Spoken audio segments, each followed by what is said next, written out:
So, a few weeks after the 2016 presidential election, Vice President-Elect Pence decided to attend the production of Hamilton, which was a Broadway play reimagining the story of Alexander Hamilton and Aaron Burr, the man who shot him in a duel. And the cast of Hamilton, after their performance, decided to hector and heckle one of their audience members, Vice President-Elect Pence, for daring to show up to this play, because they had a number of preconceptions about what Pence and President-elect Donald Trump were planning to do. And now recall, this is November 19th, 2016. I'm going to play this here for you, and I've got a transcript of his remarks. But let's just play his remarks to Vice President Pence, because I wanted to revisit this in 2020.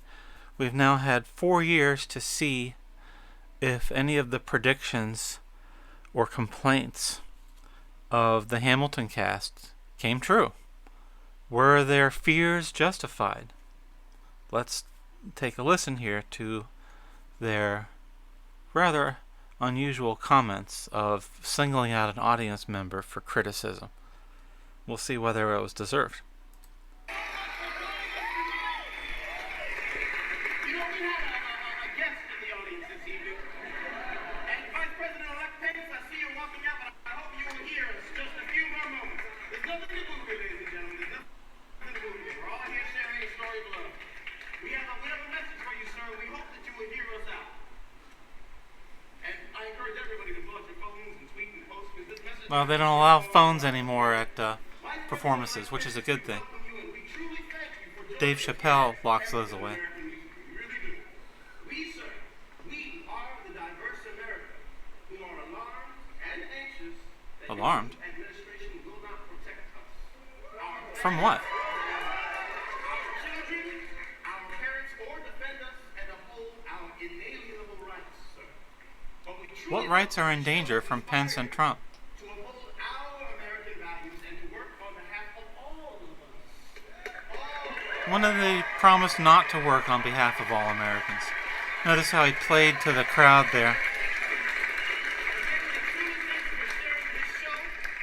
This wonderful American story told by a diverse group of men and women of different colors, creeds, and orientations. Woo! And he probably talked longer at that point, but that was the end of the clip. Now, Pence was not offended and said he didn't mind their comments. If we scroll down through this story by the Hollywood Reporter, they attempt to quote the transcript, and although, as usual for our current generation of journalists, they couldn't get the transcript right, even with the help of video footage. So I've amended their sloppy work by watching the video and ensuring we have an accurate transcript in 2020.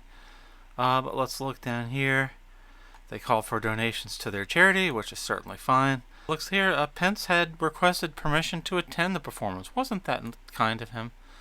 So they were prepared to go on the attack, and they attacked him and the incoming administration for the crime of letting them know that he was in attendance.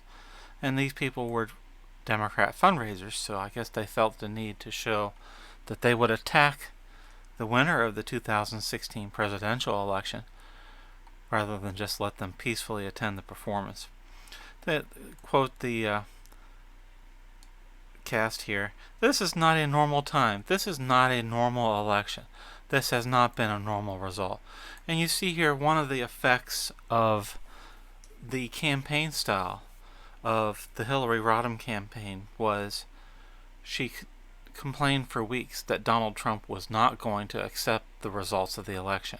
Every reporter covering the election repeated her allegation that if he lost, Donald Trump would not accept the results of the election, thereby harming our democracy, causing great damage to our election institutions.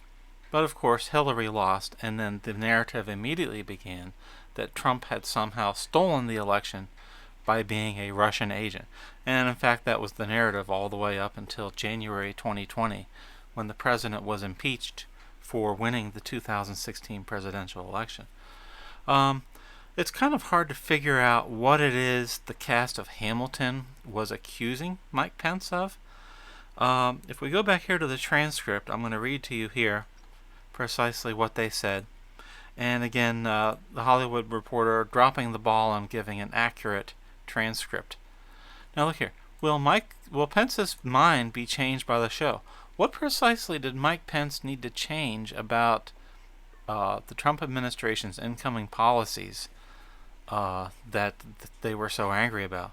Of course, there was absolutely nothing for them to be angry about. Mike Pence was attacked for being a Christian, and at every interview during the 2016 campaign, the reporter would always open up the interview by demanding that Mike Pence denounce Donald Trump for a variety of perceived sins. And that's actually been the standard for every member of the Trump administration. A reporter spends most of the interview demanding that they apologize for President Trump or resign to show that they are a good person. So that was the attitude started because of how they would cover Mike Pence. And let's see here if they have anything. Of course, President Trump responded, "This should not happen." Obviously, the cast of Hamilton was very rude last night to a very good man. Mike Pence apologized. That's great. Obviously, this is not how you should treat audience members.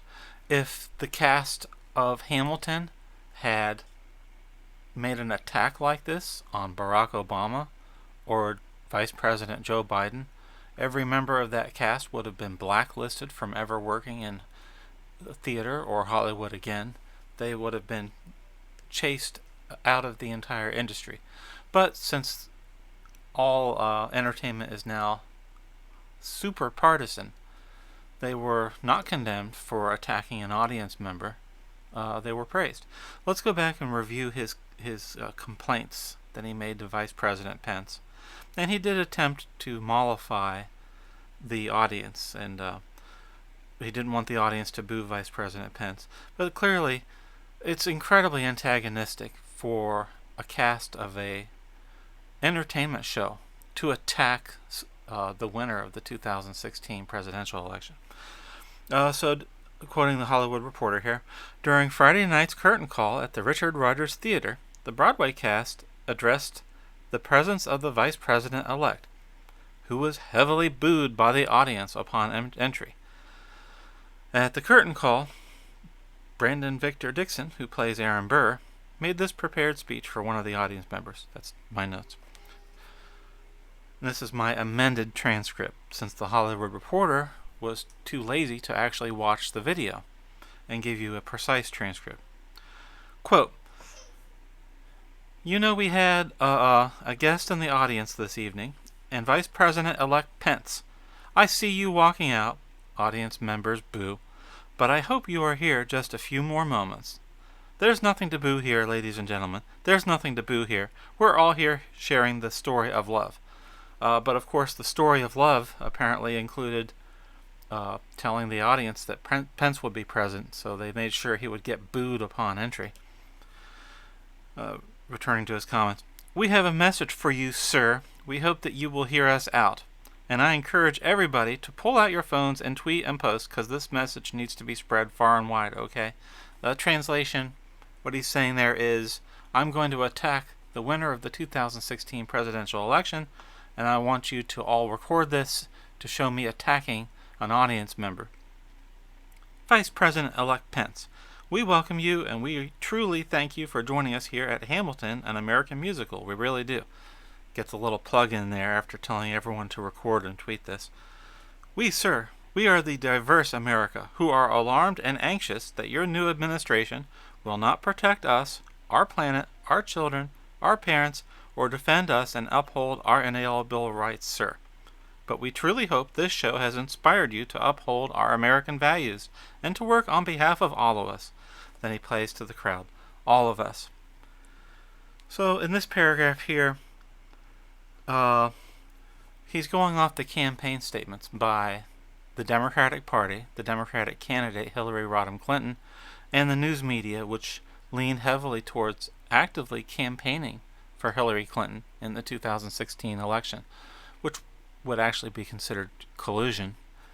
But the message of the election, and this is after the election's over with, but the cast of Hamilton has believed every single accusation made by the Democratic campaign, and so they're basically re-waging the campaign of the Democratic Party with this statement.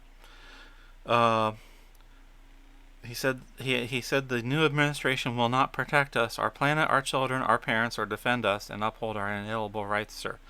So it's now 2020. The cast of Hamilton has not apologized for this claim. There is not one of those things they complained about that they lost. They lost no rights. Their children, their planet, their parents, no one was harmed by the Trump administration or Vice President Mike Pence. So I'd have to wonder at this point, isn't Mike Pence owed an apology by the cast and producers of Hamilton? They lied about what they assumed he and the incoming administration would do, apparently take away all of their existing rights, and none of that happened. Return to his quote here. Again, we truly thank you for sharing this show, this wonderful American story, told by a diverse group of men and women of different colors, creeds, and orientations, Dixon concluded to Pence. So I don't recall at any moment where the incoming Trump administration promised to, take away the rights of any of the men and women that he just described. So what is he talking about? There's no basis in fact for any of his complaints.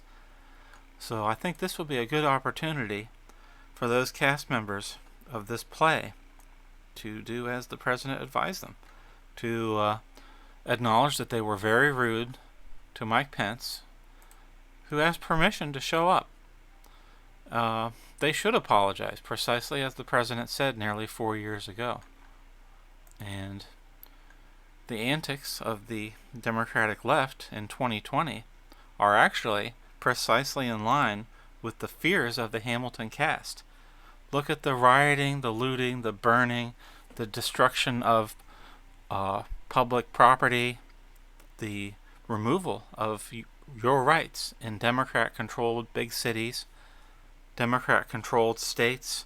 Everything that they talked about that they feared losing has happened in 2020 due to the policies of Democrat mayors and Democrat governors and Democrat-selected police chiefs and Democrat-run police departments.